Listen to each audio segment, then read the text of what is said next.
Thank you, Mr. Chairman. Welcome to all our witnesses. I'm sorry I was late. I was in another committee. How many of you drive an electric car, own an electric car? Okay.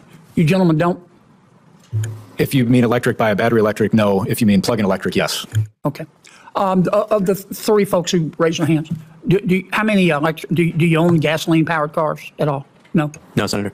No, all electric. Okay. Let me ask you all this, and please give me brief answers, because there are five of you, there's only one of me. Okay? If electric cars are so swell, how come we have to pay people to drive them? The American transportation system is standing at the edge of a profound transformation, one not seen since the mass production of the internal combustion engine over a century ago.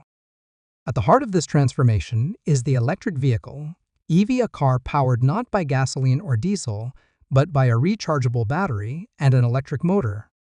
Quiet, clean, and increasingly high-performing, EVs are being positioned as the centerpiece of efforts to reshape how we move, how we power our lives, and how we address one of the greatest global challenges of our time, climate change. But the path forward is anything but smooth. What might sound like a clear win, cleaner cars for a healthier planet quickly becomes tangled in political, economic, and cultural complexities. Nowhere is this more apparent than in the ongoing debate over EV subsidies, government-funded financial incentives intended to nudge consumers and automakers away from gas-powered vehicles and toward electric alternatives. At the core of this debate lies a question that's both practical and philosophical. If electric vehicles are superior, more efficient, better for the environment, and eventually cheaper to own, then why do we have to pay people to buy them? The upfront costs of an electric vehicle are about $10,000 higher today than they are for an equivalent internal combustion engine vehicle today, but that cost is declining substantially. Right. And so this is a temporary intervention to help the auto industry strategically compete in global markets and to transition as battery costs fall. You didn't hear my admonition, okay? Sorry. Doc, how about if electric vehicles are so swell, how come we have to pay people to drive them? I think sorry, Senator, I'll step I'm away sorry, from. I can't see the names. Oh, it's Gross, Ms. Gross here. I'll defer to not comment on policy questions about incentives and so on. Maybe Tell pass me it your off name. to I Ms. can't Hinman. see your name tag. Gross? I can switch. Oh, okay, I'm sorry. I can swivel it. I apologize. Would you start over? I was just going to say I'd like to defer on policy grounds, not to talk about policy incentives and so on, defer over to my Why not? colleague here, Ms. Hinman. You don't believe in electric cars? Oh, totally support electric vehicles and drive 3 of them myself. So if they're so swell, how come we're having to pay people to drive them? So just speaking personally then, not representing my company at this point. Sure. Speaking personally. Who's your company? EPRI, the Electric Power Research Institute. Oh, okay. And I have to be careful about policy stepping into, wading too deeply into policy as an independent leader here. But when we think about, again, I just want to ditto what Dr. Jenkins said. This is an effort to compete Yes, globally. ma'am, I know all that, but how, if they're so swell, how come we have to pay people to drive them? Well, maybe then the quick answer for me is I didn't take advantage of incentives, but I also bought used vehicles on the market. I love it. They're wonderful to drive. And so on. Okay. Senator, similar for myself. We What's your purchased name? Maureen Hinman. Damn. My hair's longer in my picture, sorry. I'm sorry. I don't even know who I'm talking to. Go ahead, Ms. Hinman. I did want to follow up with my colleague, Ms. Gross. I purchased my first EV, fully Yes, electric. ma'am, but in if they're so 2015. swell, how come we have to pay people to drive them? Well, I can only speak for myself, but we purchased our first vehicle in 2015 because it was easier to charge, cheaper to drive. It drives better, faster, smoother. There's no muck on the bottom of our garage. And frankly, when I had my first child, some of the safety features were just better. But here's what I'm sorry, you're not answering my question. How many cars do we have in the United States? 280. This lady right here. in the middle.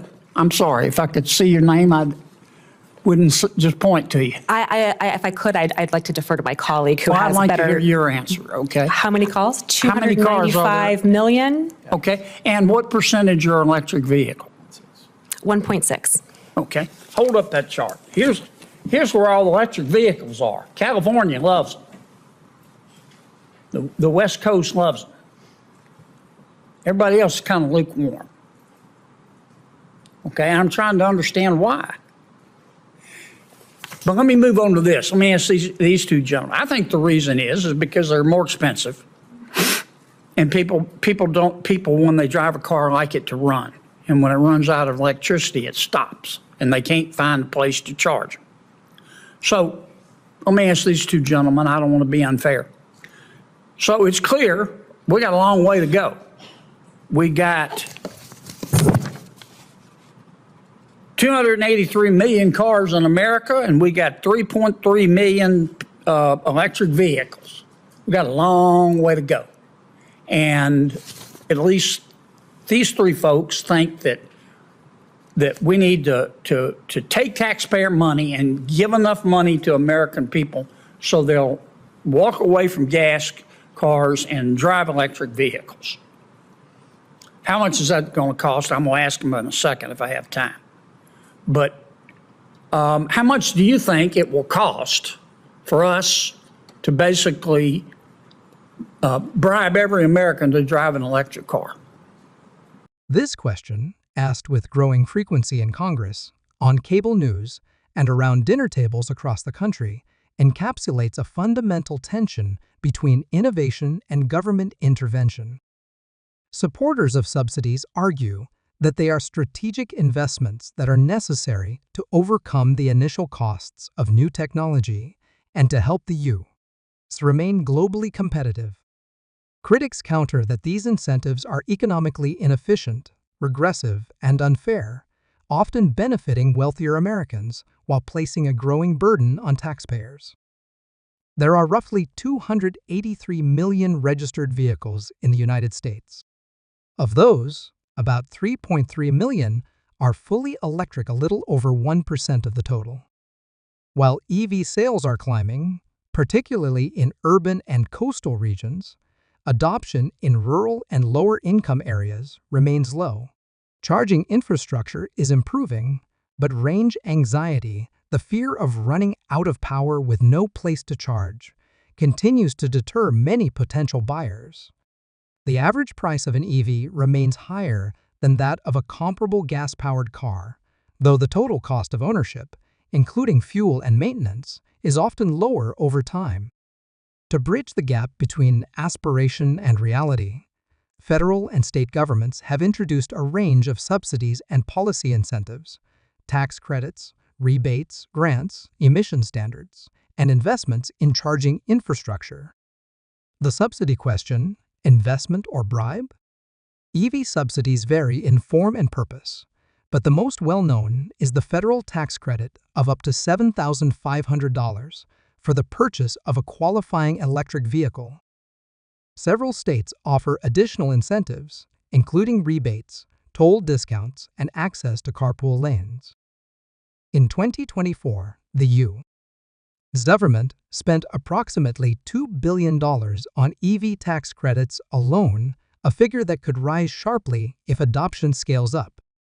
Critics, such as the senator in the recent hearing transcript, argue that these subsidies amount to little more than a bribe, a way of coaxing reluctant consumers into a market that has not yet proven itself. They question why taxpayer money should be spent on a product that is still primarily purchased by higher-income individuals, and they challenge the lack of transparency or accountability around the actual return on investment. Supporters of the subsidies, including automakers, environmental groups, and some economists, argue that such financial tools are essential in helping a new technology scale. Well, Senator, Dave Sweeter with the Alliance for Automotive Innovation. I would just underscore your original question with this. There's really two things at play as it relates to what's happening. How much money do you think it'll cost to bribe the American people enough to make them drive electric cars, to move that those numbers? Electrification's increasing as it relates to cost. Only a fraction of currently eligible much do you vehicles think are it'll eligible cost? for the federal tax credit. So How much do you think it'll cost, David? Senator, I think I quoted earlier I'm that, calling on you, sir. Apologies. How much do you think it'll cost? it ultimately depends on You consumer don't know, adoption. do you? We don't have an exact figure. You no, think we ought to Senator. just keep throwing money at it until we hit the jackpot? They compare the EV transition to past government investments in highways, the space program, or the internet expensive up front, but transformative in the long run. Without subsidies, they argue, the U.S. risks falling behind China, which invested over $12 billion in EV subsidies in a single year. Climate and health. Tailpipe emissions from gas vehicles are a leading source of greenhouse gases and urban air pollution. EVs offer a cleaner alternative, especially when powered by renewable energy.